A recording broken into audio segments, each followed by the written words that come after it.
By the end of the 18th century, Scottish doctors were more popular than English doctors were because of their knowledge and training.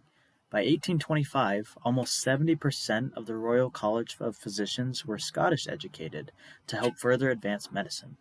However, one Scottish man, John Pringle, made his contributions to medicine and public health several decades before this.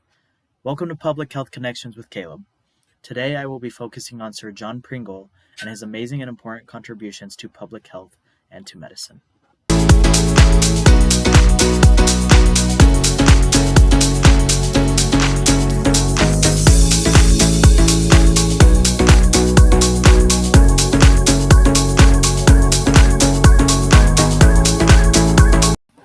John Pringle was born in 1707 in Roxburgh, Scotland. At an early age, he was sent to receive a classical education.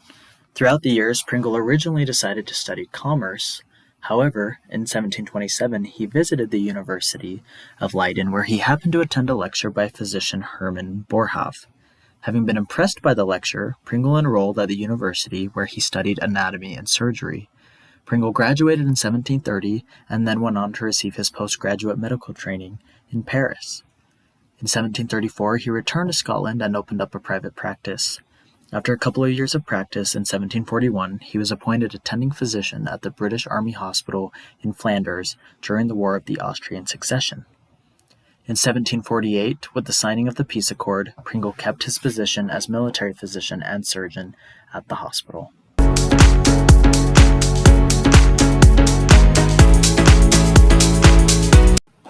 Today, historians can recognize John Pringle as the father of modern military medicine. Pringle's contributions to medicine included putting into place a set of guidelines aimed at protecting the health and well-being of Army personnel. He also made efforts to help improve the conditions of prisoners of war as well as overall conditions of Army sites. Pringle published the book Observations on the Diseases of the Army in 1752. In his book, he proposed measures aimed at improving the health of soldiers. He recommended improvements in hospital ventilation, camp sanitation, proper drainage, adequate latrines, and the avoidance of marshes. He also wrote on many infectious diseases, as well as the importance of hygiene to help prevent them. A big illness Pringle focused on was typhus, also known as jail fever, which was quite common among soldiers and prisoners. Pringle incorrectly believed that typhus was caused by filth. It is actually caused by a small bacteria. Lice are vectors for this disease. When infected lice defecate on the skin, the bacteria can gain entry through small scratches and wounds, which soldiers often have. The bacteria then multiplies and can cause a severe fever, which is often fatal. Through Pringle's clinical studies and findings, he was an instrumental part in securing better ventilation for those confined in ships, jails, mines, barracks. He also noted the obstacles that medical personnel themselves faced in the Army.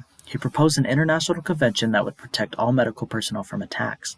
However, it wasn't until 100 years later, with the establishment of the Red Cross, that medical personnel were actually granted this protection. Through Pringle's studies and observations, he was able to contribute and share his findings to better help the public health system, specifically to improve overall health and hygiene in the military and its facilities.